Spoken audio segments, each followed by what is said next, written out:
Hey guys, what's going on? It's me, Jay. I'm here to talk about the movie Coming to America, um, starring Eddie Murphy, Arsenio Hall, Leslie Jones, and others.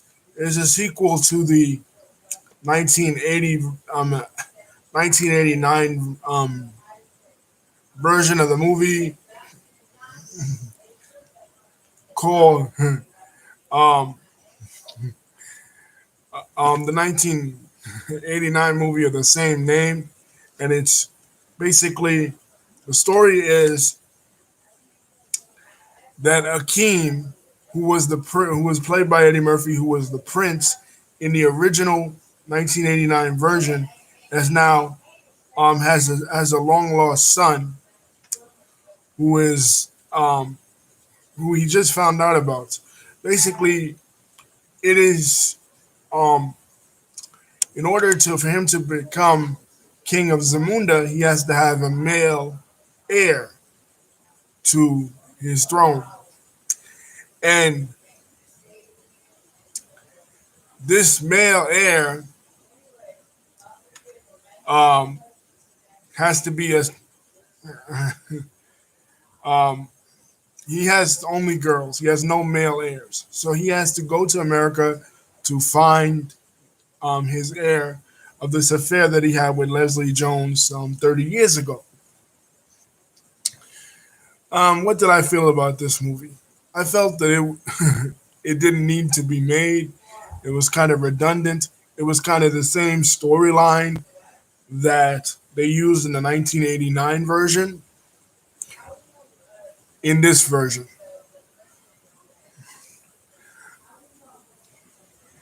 So my point is they didn't need a second really version. It was kind of funny.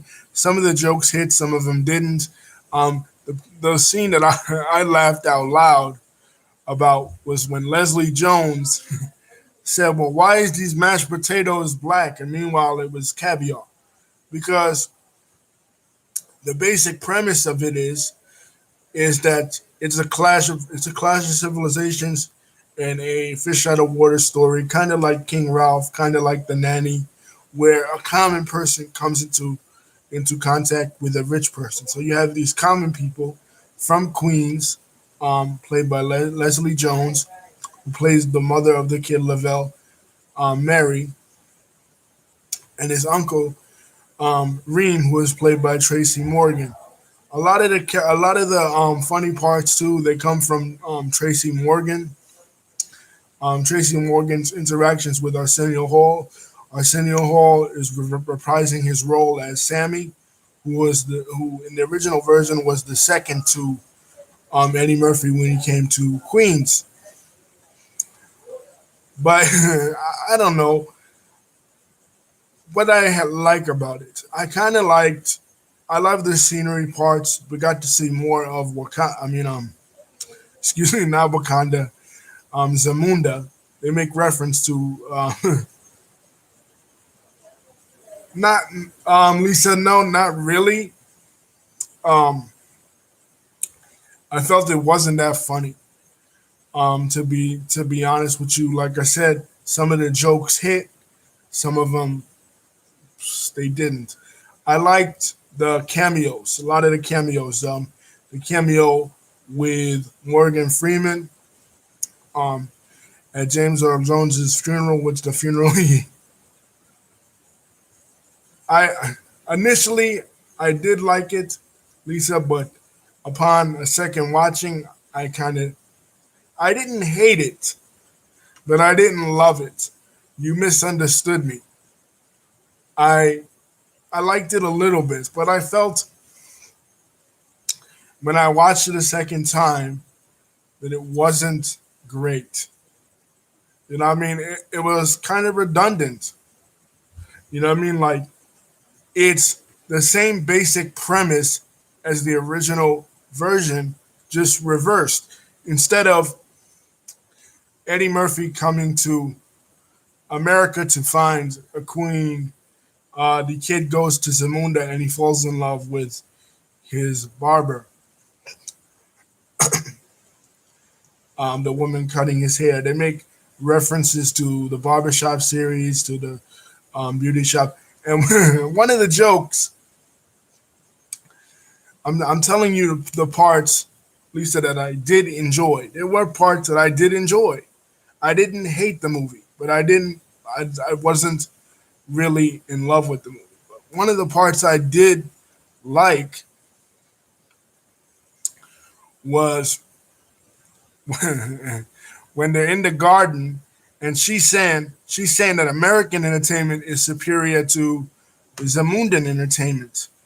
So he says, what do we really have in Hollywood except for sequels, action, um, superhero movies, and um, stale remakes? And then she says, stale remake. She said, some movies deserve a sequel. So, yes, Lisa, I did tell you that I liked it, and I thought some of it was funny, but I didn't like all of it. You misunderstood me.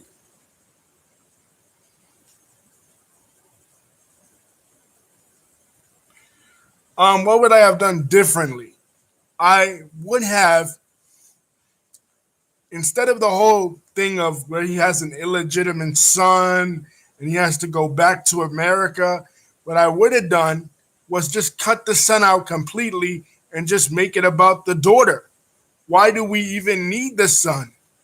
Because the son really serves no purpose anyway, because in the end, they just make the girl the head of what I mean.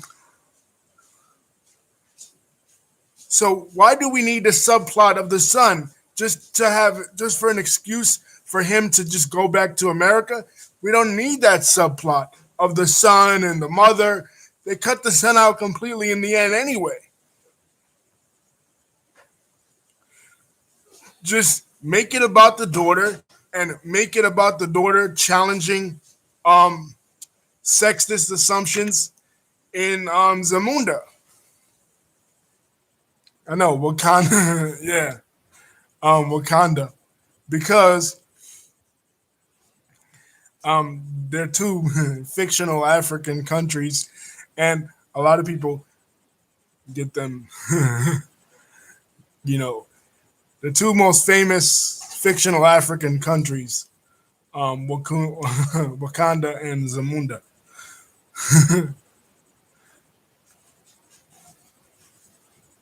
But the point is, we don't need the sun. What that was just a plot device to get him back to America.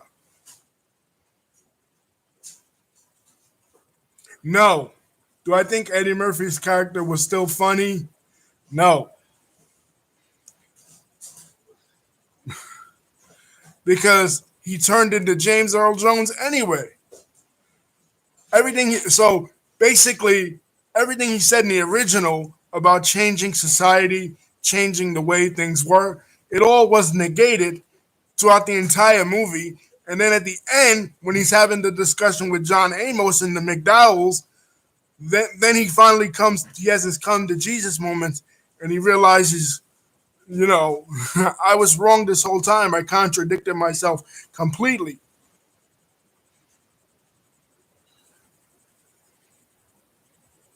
You could have just had, he doesn't have a son. He has to deal with the challenges of having a daughter in a perceived sexist traditional African society. You didn't need um, the whole thing with the son. And then you could have still had Wesley Snipes' character, the character of the General Izzy, challenging the daughter, which was what ended up happening anyway. The exact story I would have did was what they did anyway, with just the ridiculous subplot of the son. And plus, it doesn't make sense from a plot device to begin with, because what they showed, the affair between him and Leslie Jones, didn't happen in the original movie. How,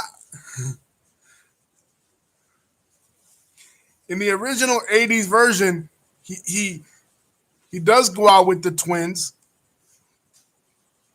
Him and Arsenio Hall do have that encounter with the two twins, but they never show a character that was like Leslie Jones, that was completely made up and that was inserted towards the end. It, that's why when I saw the trailer, I'm like, wait a minute, I saw Coming to America, the original Coming to America, a million times. Um, Growing up as a millennial, that was a classic movie. That was, and never did I see a character that was to represent the character of Leslie Jones portrayed.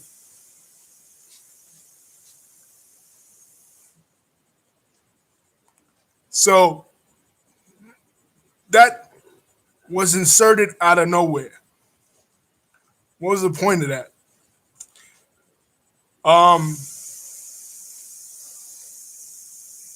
and another thing, and I know it's a movie and it's not supposed to make real logical sense.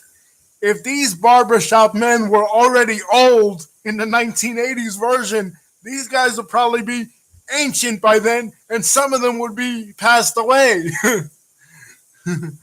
You know, like, wouldn't it make sense to have different barbershop characters? I mean, 30 years have passed, and you're still doing the exact same thing that you were doing 30 years ago, and you look the exact same. It's one of those kind of sequel movies, right, Lisa, where everything that was resolved in the first one, um, the character has the same exact problem that he or she had in the first one. So there's no point to the first movie. It completely negates it. And Eddie Murphy is known for doing that. That was the exact same thing with Nutty Professor. Okay,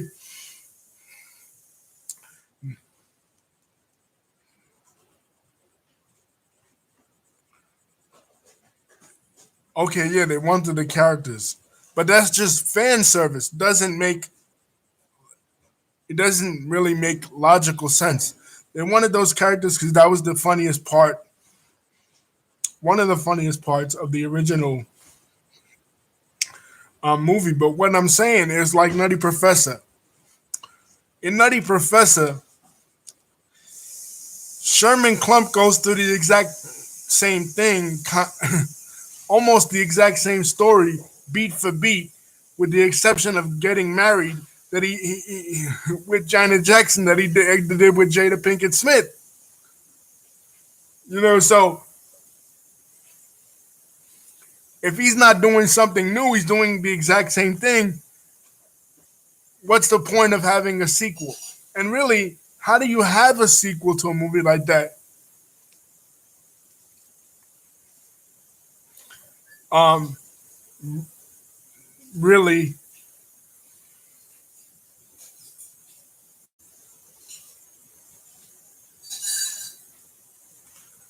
okay, I understand that. It doesn't make sense, but the people wanted to see those characters. I understand they wanted to see the characters, but I'm giving my opinion on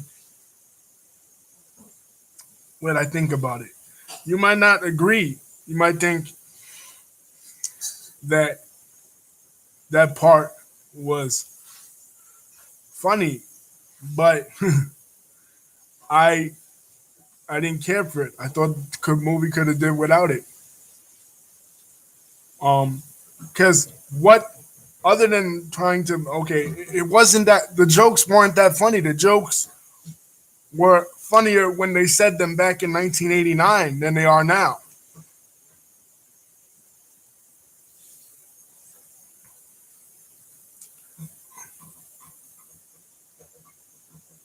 Yeah, yeah. James Earl Jones should have a larger role. Um, about James Earl Jones's character. Um, yeah, what I would have did too, Lisa. Come to think of it, now that if they didn't want to do um a sequel to Coming to America, they could have did a prequel to Coming to America about the life of James Earl Jones. Maybe James Earl Jones's character started off as a rebel and kind of lost his way in the way that Akeem did, and they could have just made it about just Zamunda, and we could have learned more about Zamunda, and they could have created this whole world of Zamunda, this whole lore and mythology of Zamunda, rather than just rehashing um, the exact same plot that we had in the 1989 version. But obviously, they didn't want to do something like that because it's a comedy, and the objective is to make people laugh, not really to talk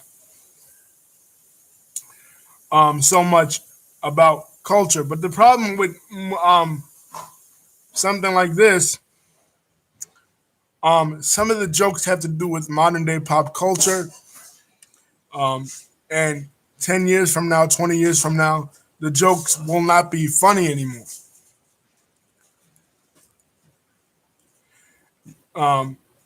When you have jokes about contemporary stuff, um, the movie becomes very dated. So when you see it 20 years from now, you won't find that funny because kids won't even understand why that's funny.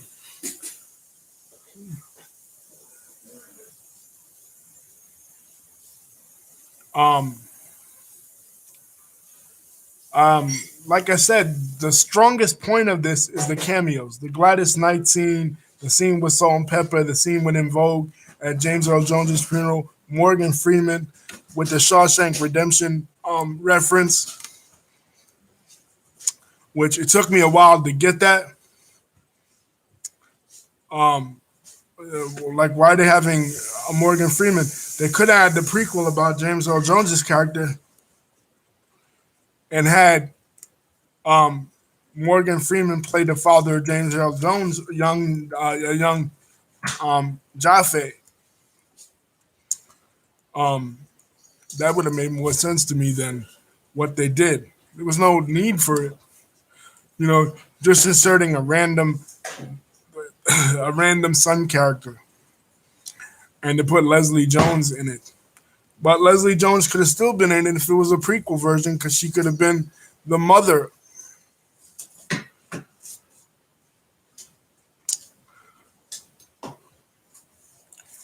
The reference to Shawshank Redemption was Morgan Freeman's narration.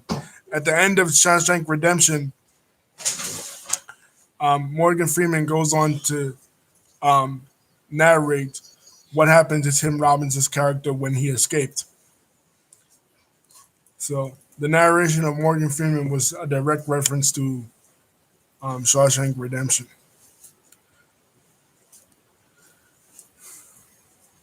But again, very dated humor. It was sort of like this kind of suffered from the same thing that Borat 2 kind of suffered from. And I said this in the Borat 2 um, video review. Is like Borat 2 does the exact same thing Borat 1 did, but just not as funny. Because Akeem's character has already been to America.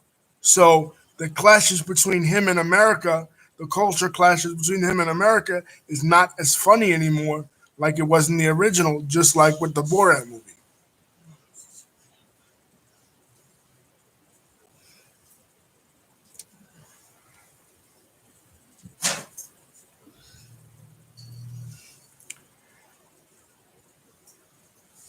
You know what I mean? Once a joke is done,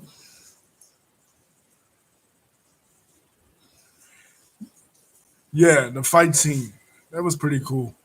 But and some of the things that alluded to some of the other movies that James Earl Jones was in, like when Wesley Snipes' character says, "Well, I'm the inspiration for Mufasa," or when they mention um, some Star Wars references, like when the kid calls Arsenio Hall a futuristic slave, and he calls him Jar Jar Binks. One scene, one scene that was different that I did find funny was the scene with the whiskers when she when she brings out the Friskies, and the lion is eating out of the Friskies can. She said, "I gave him what old cats take, Friskies."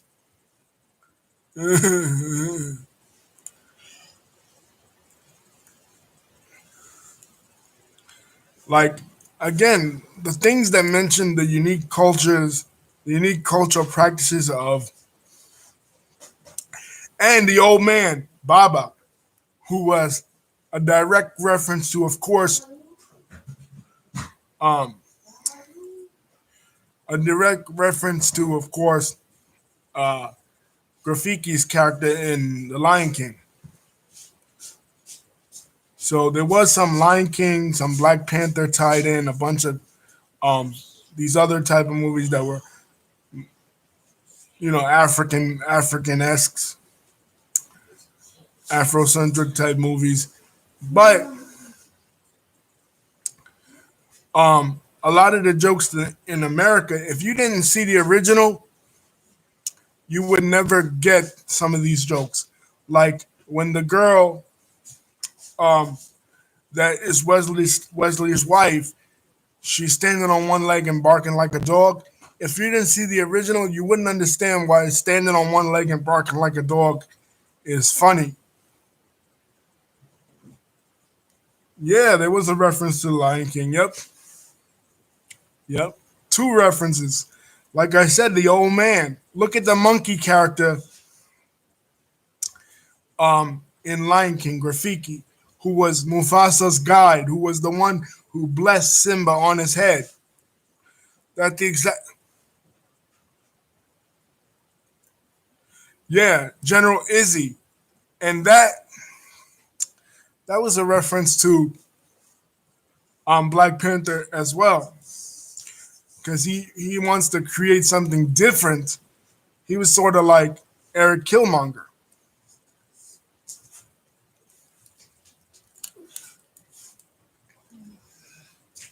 He wants to take Zamunda in a different type of way. And also, I liked it because, like, when he talks about, in the original, when he talks about Zamunda, uh, it, it seemed like it was this perfect, idyllic place.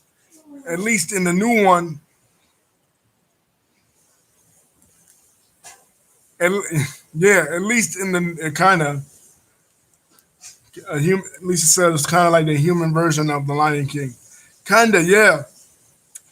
When he talks about Zamunda in the original, it makes it seem like Zamunda is this perfect place. Like nothing ever goes wrong in Zamunda. There's never any political conflicts. There's never any wars. At least with this one, what I did like about it, at least with this one, it shows that Zamunda is not a perfect place, that there is political conflict in Zamunda, there is political strife in Zamunda, and there is problems in Zamunda. Like I said, what would have been cool with this is if we could have saw the world of Zamunda explored a little bit more. We saw some of it. We saw some of their customs, some of the things they do that are related to circumcision. The part that was really fun, really funny when he takes the guy's foreskin and puts it in, in, in, in his mouth, and then he passes out. Some of it was funny. Um, if we could have saw more about Zamunda, but then again, if we could have saw that, it would have been Avatar or The Lion King. It wouldn't have been so much of a comedy. They had to keep putting the comedic stuff in there because it was still a comedy. You know what I mean? Like they wanted to still make it a comedy, and they wanted to keep tying it to the original as much as they could by using a lot of the same jokes. Like when she says, when the guy is washing Leslie Jones and he's touching a private part, the royal penis is now clean. Is a reference to the original. Certain key things that if you was a fan of the original, you would know about. The McDowell's, the jokes about McDowell's and how it's kind of like McDonald's.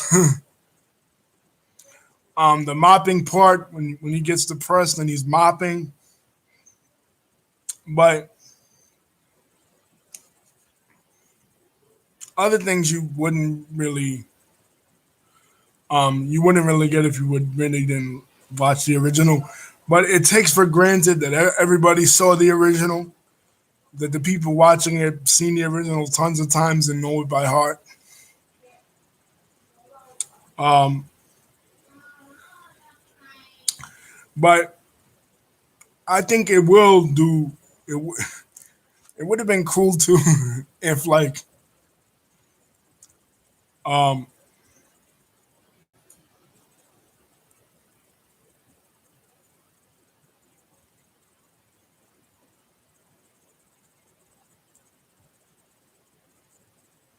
yeah, I agree. Lisa said she thinks that it shouldn't get a bad review, especially by the black community, because the white community already put the movie down because of an all black cast. Yeah, I agree with that, Lisa. I I'm not. I don't want you to think I'm giving it a bad review because I'm not. I'm giving my honest opinion that it could have been better. It could have did more with it, but they were tied to the source material. They had to make it funny. They had to reference the original. Um, and Black cinema has kind of moved on from it to other types of stuff like Black Panther, like Lion King. So um, some of the things that would have hit a little harder if it was like in the 90s doesn't really hit us hard when we've seen a lot better. You know, it's like when a girl's already kissed you, holding your hand doesn't seem as much of a big deal anymore as when it did when, you know, before she kissed you.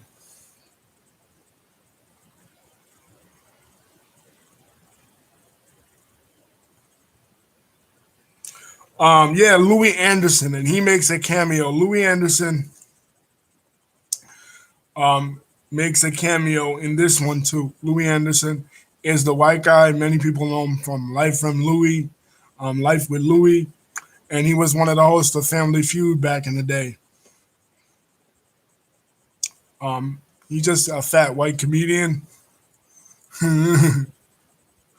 um, yeah, I agree with you, Lisa. That, but again, just because it's an all black cast doesn't mean we can't give our honest opinions on it. You know what I mean? Doesn't mean that um, we can't express how we truly feel. You know what I mean? Again, yes, it is a landmark movie because it is the first movie shown in NYC that is going to be, theaters have just opened up slowly after COVID, and it's going to be shown in theaters. And plus, because it's an Amazon original, and this is one of the first movies that Amazon is putting out that is an original Amazon movie with an all black cast. But at the same time, um, the guy who directed the first one is a guy named Barry. Uh,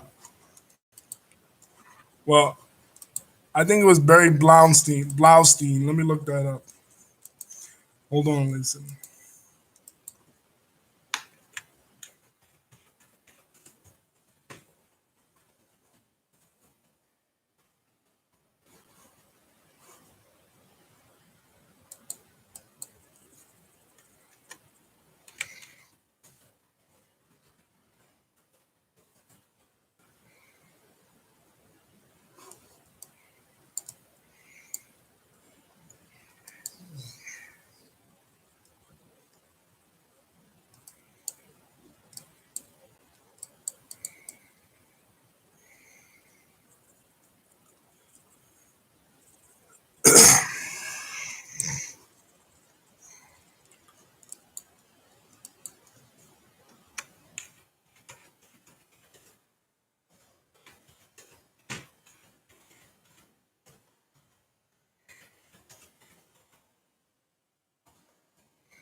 Okay, I don't know. I didn't know that. John Landis, the guy that directed the black and white video, he directed a lot of Michael Jackson type a lot of Michael's videos back in the 80s. I know Barry Blaustein wrote it. Um, so this one is directed by Craig Bowers. Um, and basically, I know what he probably did. He just took the original and tried to put a spin on it, but he really didn't put a spin. It didn't have a black director. Neither one had a black director. So yeah. Um,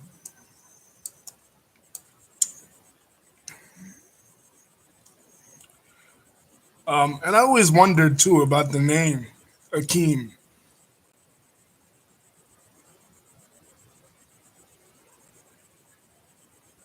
Yeah, I always wondered about the name Akeem because um, Barry Blaustein, as many people know,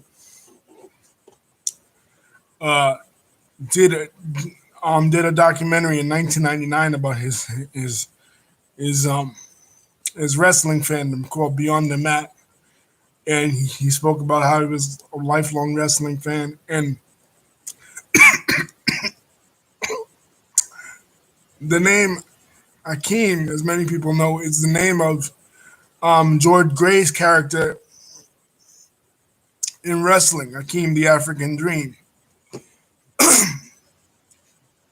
So I always thought that's where he got the name Akeem from. I don't know,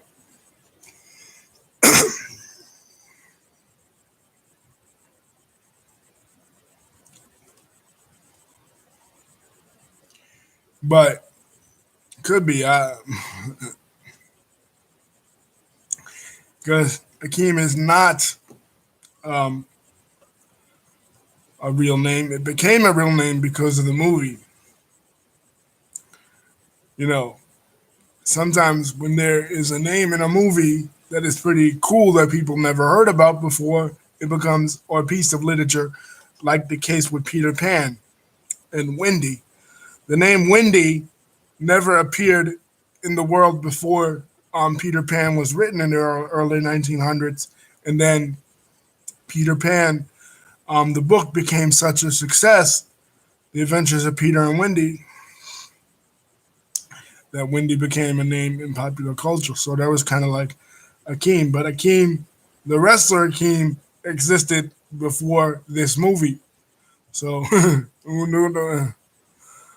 um, would I give it out of 5 stars, Lisa? I give it a, a 4 out of 5. The jokes could have been funnier, and we could have explored the world a little bit more. Now, Eddie Murphy says that he's coming back when Akeem is like 61 years old for a third one. I don't know. If they're gonna do the exact same thing in the third one that they did in the second and first one, what's the point of it, right? I guess you got to see if it makes money. Uh,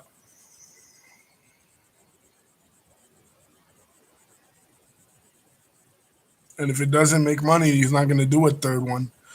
I thought he should have did this years ago. Like this was kind of like the Ghostbusters movie, um, where um, they should have did it years ago, but they didn't. And when they finally did it, it was like, okay, why? You know what I mean? Like, and I said this about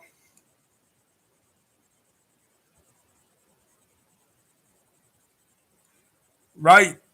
It wouldn't make any sense. I said this about Terminator Genesis. Why is I remember it's in my archives, guys. Why is Terminator Genesis even being made? Why is there such a movie like Terminator Genesis? And this was kind of like that. Okay, coming to America, but why though? You know what I mean? Like you could have did Coming to America with a female character and just had the daughter. She could have came to America to find a husband, and it could have been like a reversed. You you basically just did the exact same story that you did in the first one in the second one. Like no originality whatsoever. Um, and would the character be like 100? Yeah, it'd be too old by then. But that never stops Hollywood. You know. By then Eddie Murphy could be passed away, and they'll have a computer generated version of Eddie Murphy um, playing the character of Hakeem. I liked his palace. His palace kind of looked like a mosque. Um, that was the first thing that was the first thing I noticed. Like I'm like, damn, his palace kind of looks like a mosque. It kind of looks like the main mosque in Turkey, the Hagia Sophia, the Blue Mosque, and a few mosques that I've seen in Nigeria. And that was too what Wesley Snipes' army reminded me of, kind of like Boko Haram. When you see the pictures, oh, really? I didn't even know that. Thank you for telling me that. The palace is Rick Ross's real house. Oh shit.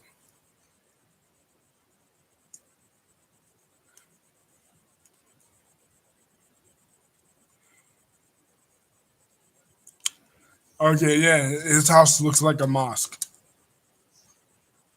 You know. Oh wow. Okay. Yeah, that's what I have you for, at least as a partner. Sometimes you remind me of stuff I had no idea about or didn't know or forgot. You know what I mean? Two heads are always better than one.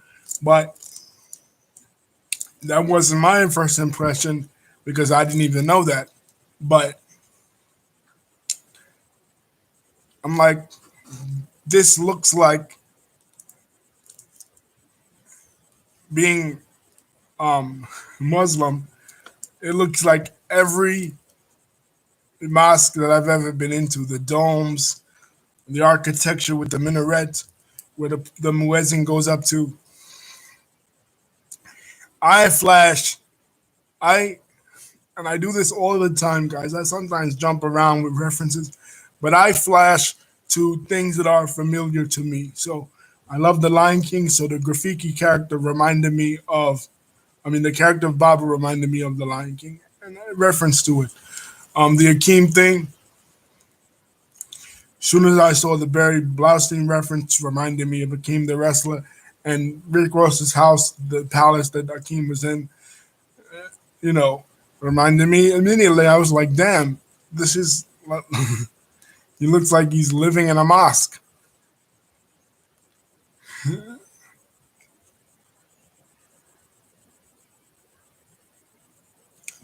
you know? So, wow, it's good to, damn, Rick Ross got, he got some serious bread. He really is the boss. Rick Ross is in the movie. For those that don't, I'm pretty sure everybody knows all the cameos. You know,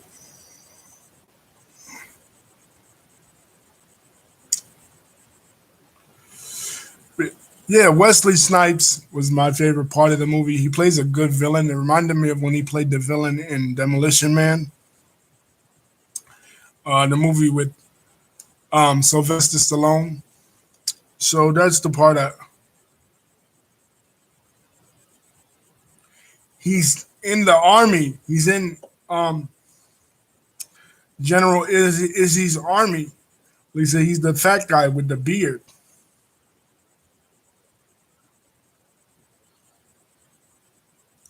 Um, the only guy that out of General Izzy's army that talks to General Izzy is Rick Ross.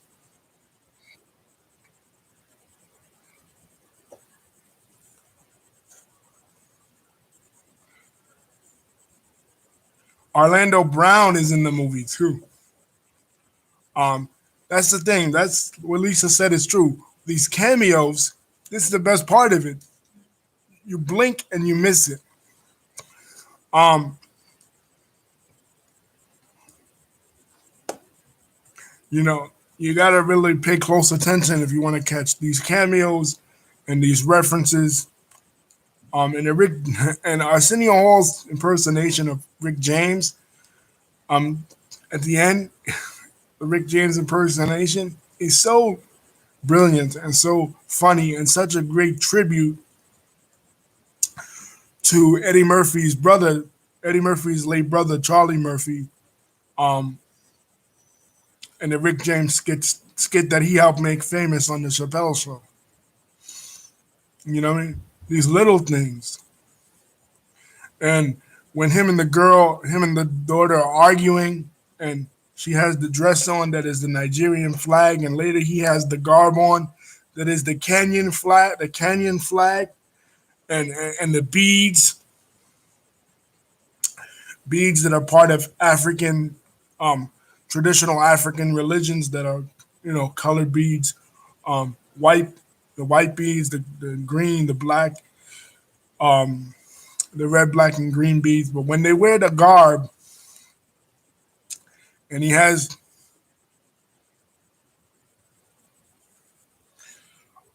yeah, I was gonna ask you about that, Lisa, because I tried to look up the whole day yesterday, and maybe anybody else watching, Sean, Jason, that anybody else that comes across this. What is the song that he's singing? Him and the girl are singing. Him and Wesley's daughter are singing. What is that song? You know what I mean? Because I lo- I love that song, and I know a lot about music. I don't really know a lot of the current stuff, but um, in the movie, everybody is acting like they know this song, that it's a famous song, that everybody knows this jam, and I'm like, what is this song? You know what I mean? Like, I tried to comb the internet. I'm like, yo, this jam is on point. You know what I mean? And she looked so sexy.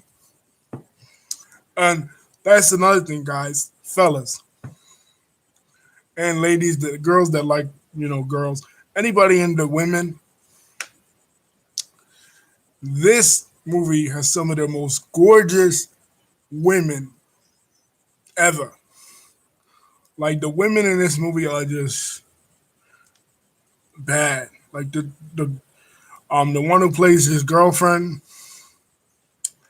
and the one who plays even Wesley Snipes' daughter that they try to set him up with is like, yeah, these women are bad, yo. You know what I mean? So, uh, lots of eye candy for the fellas out there. In this one.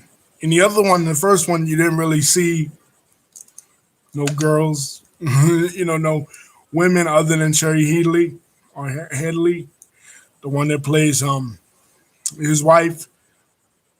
But in this one, like amazing figures, you know what I mean? Like they're in great shape, nice tight African dresses, really good to look at. Yeah.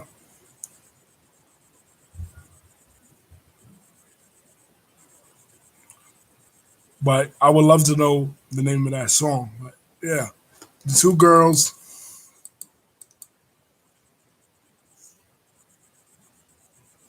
Oh, Tiana Taylor. Okay, yeah. I mean, yo, she is beautiful. I'm telling you, if um of all the movies this year, this but I'll tell you what this movie was missing. Of all the cameos they could have had, they couldn't get Lupita Nyong'o.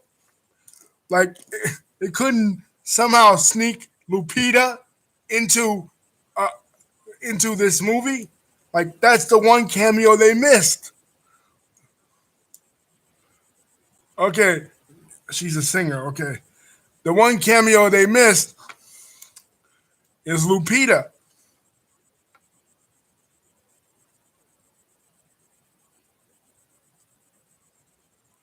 Okay, yeah, it's a comedy. Okay, Lisa, but they could have still had Lupita Nyong'o in it. Just a brief cameo of Lupita Nyong'o or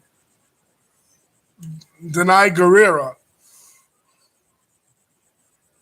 would have, yo, that would have made the audience be like, yo, that's Lupita. You know what I mean? Like, if you associate any actress with Africa, right? Any actress with Kenya, any place in Africa, you associate Lupita with Africa.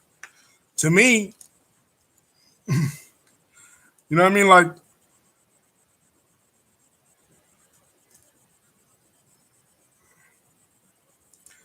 that's what this was missing. I know it was a comedy, but just at the and okay, and what I loved, what I really really loved, and I know you probably love this part too, Lisa, was John Legend's scene at the end. You gotta watch the end credits with John Legend singing. Yo, that was on point. When he says "Good night, Zamunda,"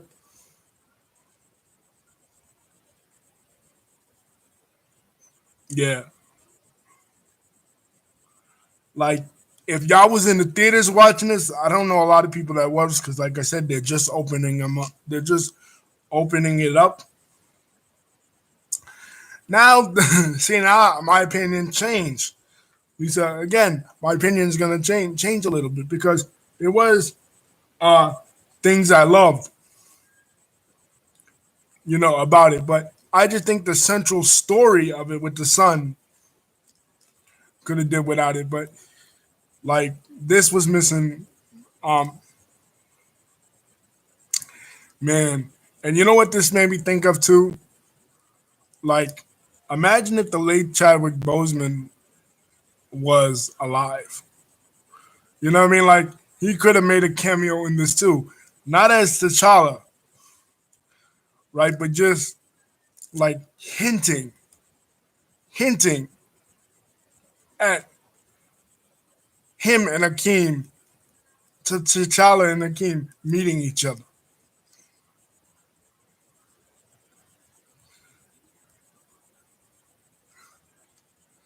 Yeah.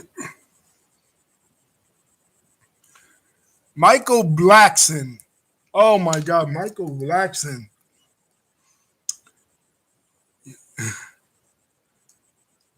Like Wesley was good in it, but even without Wesley, Michael Blackson could have been General Izzy.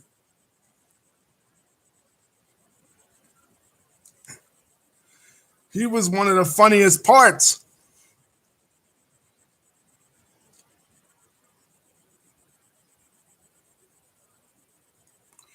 Trevor, and this is what I'm saying. Why it missed Lupita and it missed the late Chadwick Boseman.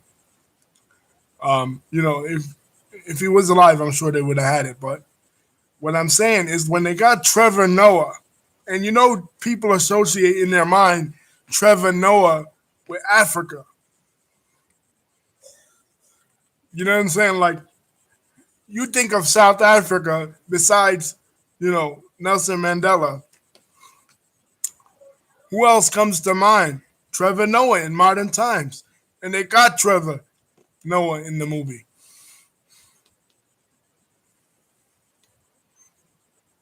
Like this movie, anybody was anybody, but just imagining the iconic scene it would have been if Chadwick had been alive. And yep. See, now that I'm talking about it and I'm doing a video about it, I'm seeing a lot of stuff that I did love. You know what I mean? So I didn't hate it. You know what I mean? But I love the parts in Africa. The parts in Africa, the cameos,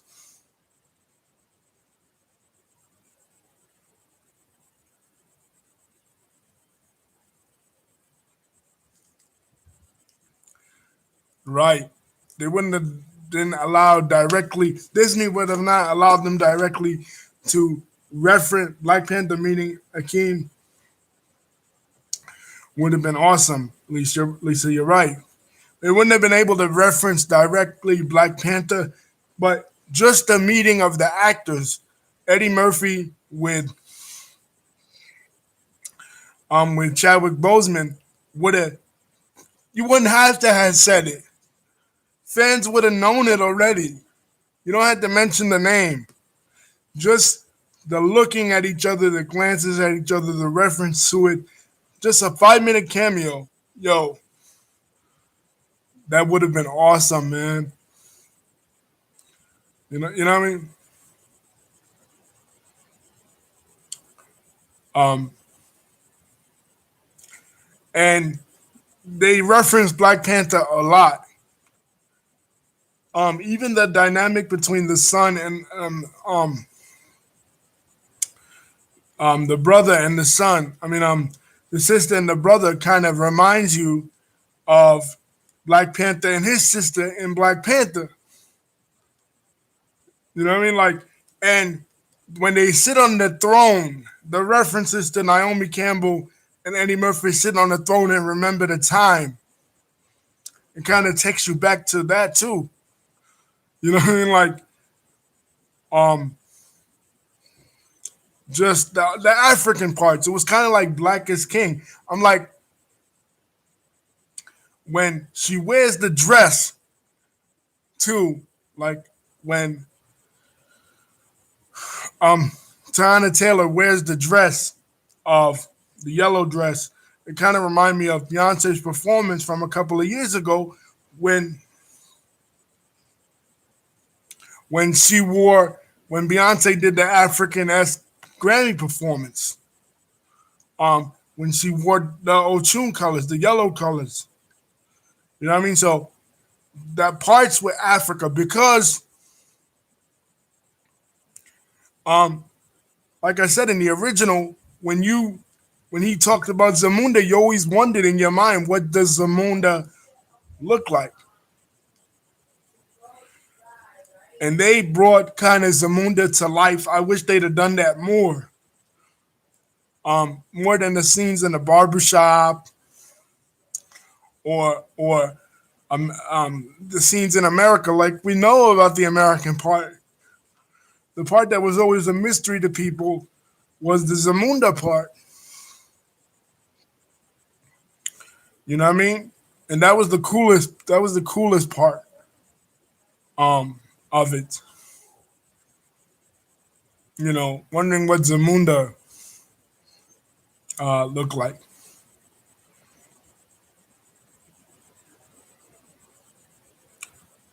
It would have been.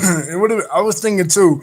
It would have been funny if like President Obama uh, was in it. You know, like that would have been the ultimate cameo too.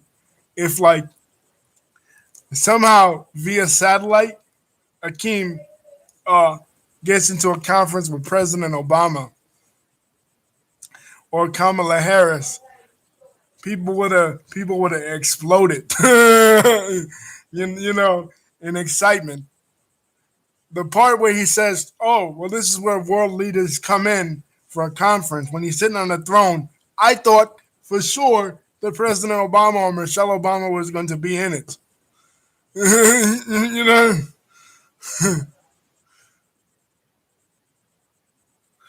you know, what I mean? Like it was pretty cool. It was pretty cool though, Lisa. You know, the cameos. The cameos. The part I liked. The part I liked was the African parts. I didn't really care for the parts in America. It just seemed like it was a retread of the original version.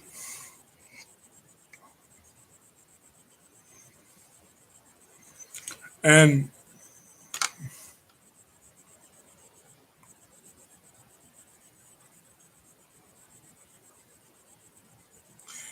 Like, yeah, man. Like, can you imagine? Um, See, maybe if it had been with Netflix, if Netflix had the deal, right, Lisa? President Obama could have been in it if it had been a Netflix movie instead of Amazon. Him and Michelle have the deal with Netflix, but or if it, well, not really. If it had been made, they referenced President Obama in the barbershop scene, but he's not in it. Like that would have been cool.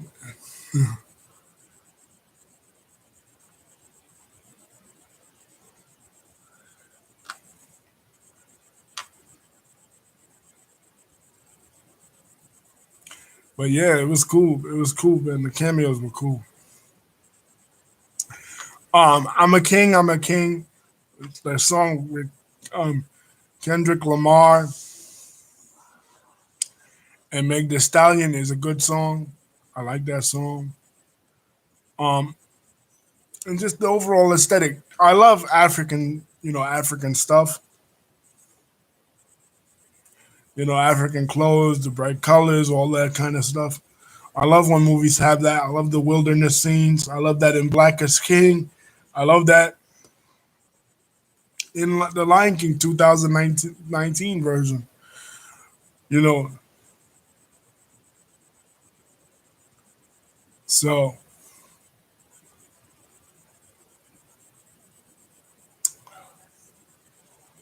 yeah, that's the parts I loved.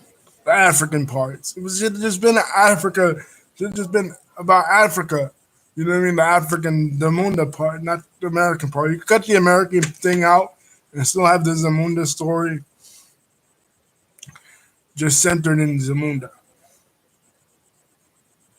But yeah, that's pretty much it, guys. I give it, like I said, a 4 out of 5. It's not a bad movie, but it could have been better. I think the production of it was paused, and then after, the second half, they kind of lost their originality, and it's kind of did the exact same. They went back to the old jokes from the '80s, and you know, and that's the thing. Since Zamunda doesn't really exist, you could have made up all these funny customs that they do, and um, she could have went to America and brought. The girl could have went to America and brought her husband back, and the way the husband interacts with the Zamundan culture being from America would have been the source of the comedy instead of Leslie Jones and the son. Yeah, but that's what I thought of it, Lisa. Thank you for joining me in this video.